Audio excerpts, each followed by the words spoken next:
Hello everyone, I hope you're all doing well and I hope you're ready to do some guessing today. I've got 10 sentences for you, all containing phrases that are likely to surprise English learners due to their use of slang and idiomatic expressions. These sentences are specific to British English, particularly in and around the London area, which is where I'm from. So without further ado, let's crack on with the video. The rules are very simple. I will say the sentences twice and you repeat after me.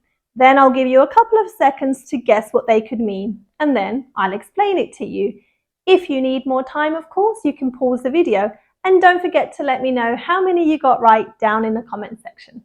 Let's start with a fairly easy one. Did you catch the tube this morning? Did you catch the tube this morning?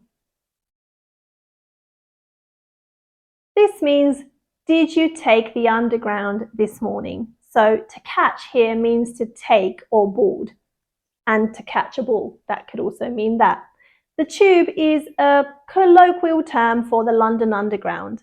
In American English, it's often referred to as the subway. Next, let's get a move on, we're gonna be late. Let's get a move on, we're gonna be late. This means, let's hurry up or we'll be late. Get a move on is an informal way to say hurry up or move faster. It's often used when there's a sense of urgency. So this phrase is used regularly in everyday situations where someone needs to hurry up, like catching a train or a bus or going to work or school. Another one, I'll give you a bell when I'm on my way. I'll give you a bell when I'm on my way. This means I'll call you when I'm heading to your location. Again, this is British slang and can be heard in casual conversations. This is a very common phrase used when making plans with people, especially when you're about to leave to meet them, but not always. You can also say, give me a bell later, meaning call me later. Next, repeat after me. I haven't got a Scooby what you're talking about. I haven't got a Scooby what you're talking about. Do you have a Scooby what I'm talking about? This means I have no idea what you're talking about. Scooby comes from Scooby-Doo, the cartoon detective dog. This one right there. And the phrase haven't got a Scooby means not having a clue. This is a fairly common phrase when you're confused about something, especially when you're trying to understand complicated or unfamiliar information. Scooby-Doo rhymes with clue, and this is part of the Cockney dialect. It's called Cockney rhyming slang. Let me know in the comment section, are you familiar with the Cockney dialect, and would you like me to do a lesson on that? Next, I'll be there in a jiffy. I'll be there in a jiffy. This means I'll be there in a very short amount of time, or someone might say, I'll be there in a sec. Sec is short for a second. Jiffy is an informal way to say a very brief moment. It's often used to describe something that will happen quickly, okay? Again, it's a casual, common expression used when telling someone you'll arrive soon. It's used both in personal and sometimes work contexts. Another one, are you up for it? Are you up for it?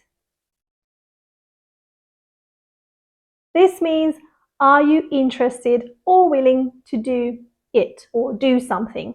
Up for it is used to ask if someone is enthusiastic or ready to do something. It's informal and casual, and it's a very versatile phrase. It can be used to talk about going to places or taking on a task or trying something new. For instance, tennis lessons. Are you up for some tennis lessons? Or maybe, are you up for going out tonight? Next, I'll give it a shot, let's see how it goes. I'll give it a shot, let's see how it goes. This means I'll try it and see what happens. Give something a shot means to attempt something or to try something out. It's often used when you're unsure about the outcome, but you're still willing to give it a try. So while common, this phrase might not be used as often as the other ones I've mentioned in today's lesson, but it all depends on your daily conversations. So going back to the previous example, when I said, "Are you up for some tennis lessons?" you could reply and say, "Yeah, why not? I'll give it a shot and see how it goes."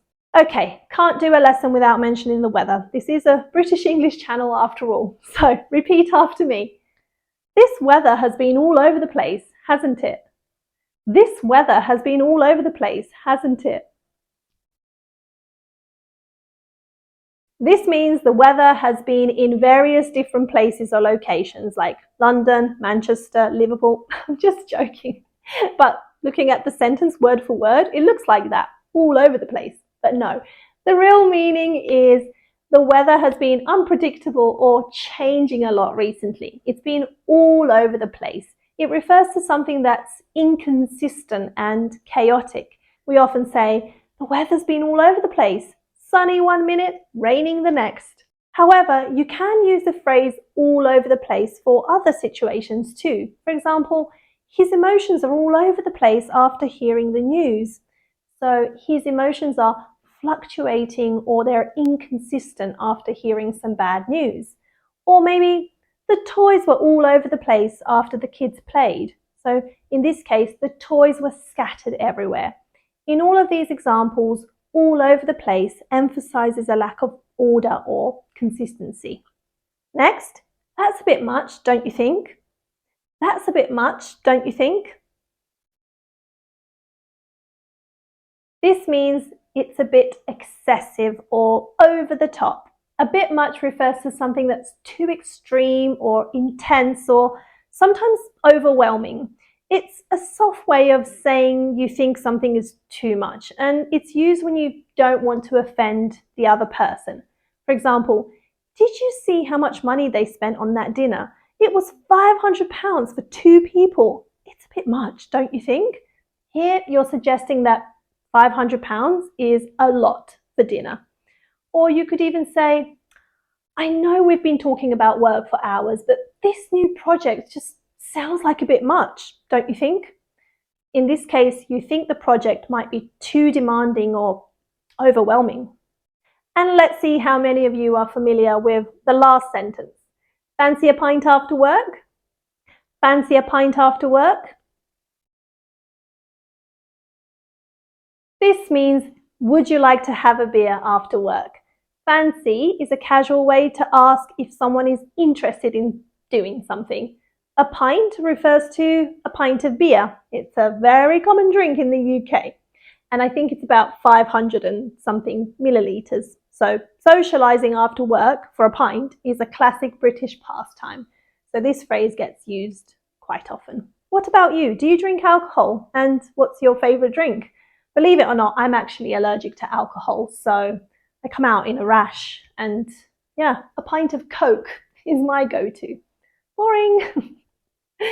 So there you have it. These British English phrases are a fun way to spice up your speaking skills.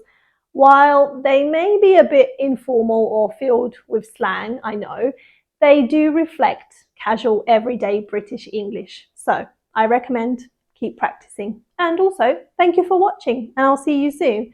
And feel free to subscribe if you'd like to learn more British English. Take care, everyone. Bye for now.